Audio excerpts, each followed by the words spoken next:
Hello students, welcome to lecture of Kinematics and Theory of Machine. Myself Professor Shailesh Patel, and we are going to start today a new topic which is a part of our last chapter, velocity in mechanism.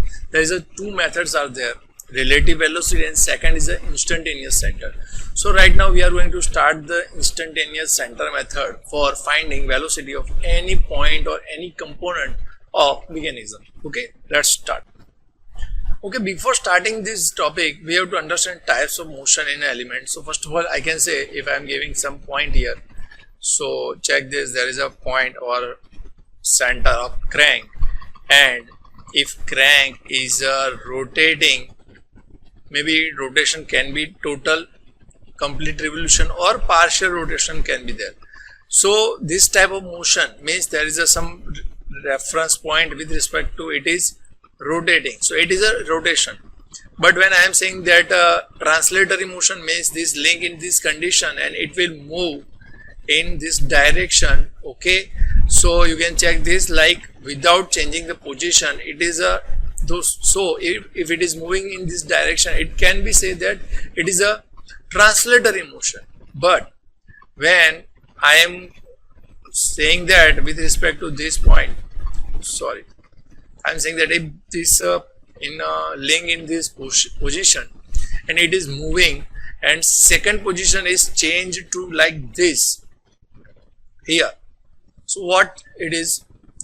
So it can be combination of both, means link is moved from this position to here first, and after that it is rotated in this direction and it is become here. So that is a combination. So this type of combination is there, and it is you can't detect which type of motion is there because it changes gradually. Okay, so in actual practice the motion of links are so gradual they are difficult to separate the both motion. So let's check. So we have to assume that first motion is that like this. If AB link is here, so you can check AB link is here and it is moved first linear or translation here from AB to AB, A dash, B dash, and after that means coming at this position, it is rotated. So first translatory motion and then rotary motion. Maybe possible that we can assume same motion in a second way. We can say that link is first in a AB condition, after that it is moved to A B dash condition, rotary motion first and then translatory motion like this, from it is going from this point to this, and this translatory motion from this position to the here A1 B1. So in both case what we have assumed, there is a both motion are there. In first case translatory then rotary, and in second case first rotary and then translatory. But we can find some point, any reference, maybe any out of this link, with respect to that point this AB link is rotating pure rotation, means making pure rotation with respect to that point. So this point means with respect to this AB link is rotating pure rotation. It is known as a instantaneous center. How we can find that? Check here. First of all, this is a AB link is here. It is moved to second position here, A1 B1, and in this motion is a combination of both rotary and translatory. But now I am going to connect this A1, and from the center of this line A1 perpendicular to that line I will draw the line. Perpendicular means bisect, and connect the B1, and from the midpoint I will again perpendicular to that link, and it is intersecting at a point I. Okay, here. So this point is a I center for AB, means with respect to this point AB is a pure rotating. Okay, because whenever you understand the pure rotation, we can find the relation between linear velocity also. If you know the angular velocity, you can find the linear velocity very easily. So if you know that this I point, with respect to this I point, AB is pure rotating, means omega will be there, and from this distance from this I to A or I to this B, you can find the linear velocity also. So that's how we will use this I center method. Okay, check this definition for that. Combination of motion of both rotation and translation of AB link may be assumed to be pure rotation. Okay, pure rotation about some center. Which center? I center, which is known as a I center. Okay, so it is a instantaneous center of rotation, and with respect to that, AB link is a pure rotating. Okay, although there is a combination of rotation and translation. So now we are going to learn how types of this I center, how we can locate that I center. Okay, let's start. Location of instantaneous center. How we can locate? So first of all, when there is only two links are there, A link number 1 and link number 2, which are connected. So connection point, the point of connection is a I center. This is the I center. It is known as the I12 because with respect to this point, link number 1 and link number 2 are rotating here. Okay, in this direction, or maybe consider one in this direction, but both are rotating with respect to this I12, which is a common or joint between them. Okay, after that, second criteria, when there is a slider sliding on a flat surface.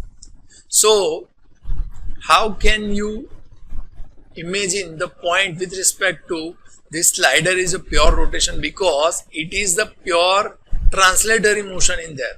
Slider is a translatory. But if you consider the I center at an infinitive distance, at infinitive, okay, it will consider as a pure translatory. Okay, because if you consider the, if I am giving you an example, this is the slider. If you say that infinitive radius circle is there and component of that circle will be considered as a straight line. Okay, so after that, if the roller is a rolling on a straight surface, the contact point will be considered as a I center, and if the slider is a sliding in a circular path, if this slider is sliding in a circular path, okay, so center of this curvature part will be considered as the I center, because you check here, if it is sliding here in this direction with respect to this, it is pure rotation. Okay, that's why it will be considered as a I center. And last point is a, if the same as a slider sliding on above the circular surface, then the I center will be considered as a center of that curvature. Okay, that's it. But out of that, these 2 points, these 2 types are very useful, because in our mechanism there is a points like link are connected. So these type of location will be, we will use these 2 types. Okay, slider and link. Now we are going to find the numbers of I centers. How many centers should be there, and how can find? So first of all, we have to find how many I centers are there. So there is a relation is there, n minus 1 into n by 2. So n is a number of links. Like you can say, you can check here, there is a 2 links are there, link number 1 and link number 2. So for 2 links, you can say there is a 2 here, the 2 minus 1, 1 into 2 divided by 2. So between 2 links there is a I center is only 1. But you can find that if n is a 4 links are there, so you can find the how many I centers should be known. So for 4, number of link 4, you can find 6 eye centers. Okay, so this is the relation which is very useful, because you must know the how many eye centers you should find in any mechanism. Depends on the number of links. Okay, so first of all, now we are going to start the types of eye center. How many types? There are 3 types of eye centers are there. First let's check this example. This is the 4-bar chain mechanism, which already we know that there is a 4 links are there. 1, this is number 3, number 2, and link number 1, which is fixed. So 4 links are there, and how many eye centers? You know that eye centers are 6 here. You can check here this eye center, you already find it. So I124, I13. And how we can find this eye center? This will be covered in a next slide. First of all, right now we are going to check how many types of eye centers are there. So you can see here this link number 1 and link number 4 is connected here. The joint point it is a I14, and link number 1 and link number 2 connecting point is here, so it is known as a I12. So you can check here, this point will be permanently will be here. If this link is rotating, this point will not move. It will be in a steady condition, because 2 is pure rotating. 2 is pure rotating with respect to this point, and this point will be here. So that's why it is known as a fixed eye centers. Okay, fixed eye center. And after that, check this point, connection between link number 3 and 4 and connection between 2 and 3. This point will be stay here, and this is known as a permanent eye center, because if mechanism is moving from this position to this point will be here always between 2 links. Okay, joint of these 2 links will be eye center always. That's why it is known as a permanent eye center.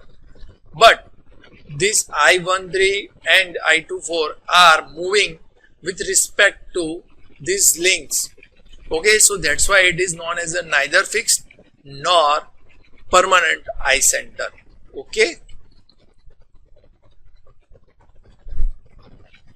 so as you can check here, I14 and 12 is a fixed eye center. 34 and 23 is a permanent eye center, because you can find that at a joint of 3 and 4.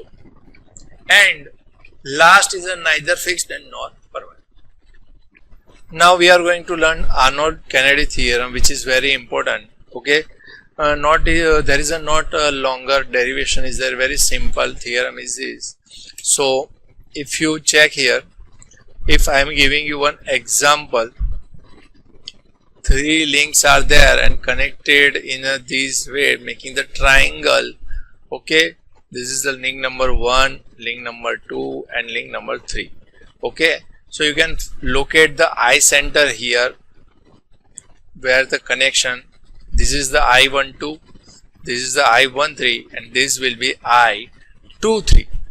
Okay, 3 eye center you will find, because 3 links are there, and number of eye center is equal to number of link into n minus 1 by 2. So you will find 3 eye center, and you already locate that 3 eye center here. Okay, but when you check this here, if this A, B and C,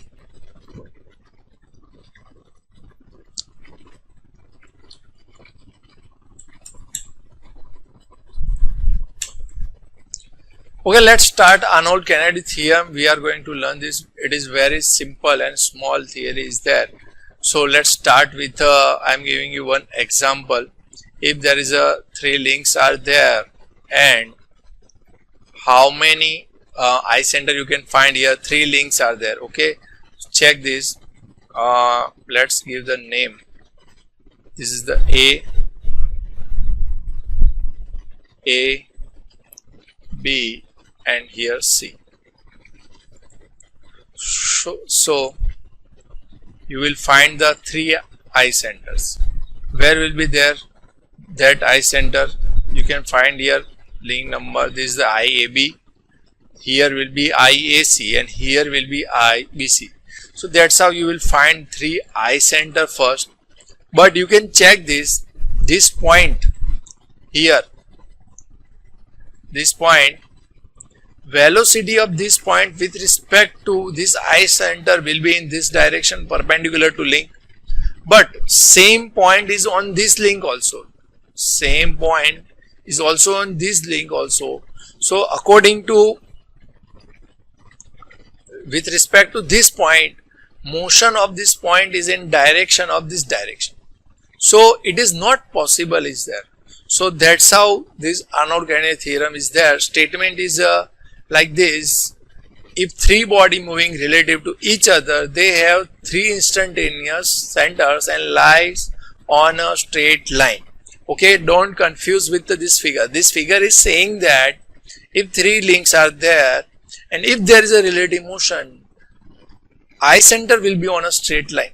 And in this case, three lines are there, three links are there, but they are not moving with respect to each other, they are fixed. And that's why they have eye center, and that's why there is only two eye center is there in a straight line, because there is no relative motion is there. Okay, if you check the like this mechanism, you can check here. There is, if you consider this link number 1, link number 2 and link number 3. Check this link number 1, 2 and 3. Eye center will be in a straight line. Check this. Check this line. You can check here. This is the I13, 23 and 12. For these three links, three eye center will be on a straight line. You can check for any example. Like if you consider this link number 4, link number 4, link number 3, link number 2, the eye center is on a straight line like this. Check this in this line. Okay, you can check here. This is a 3, 4, 2, 3 and 2, 4.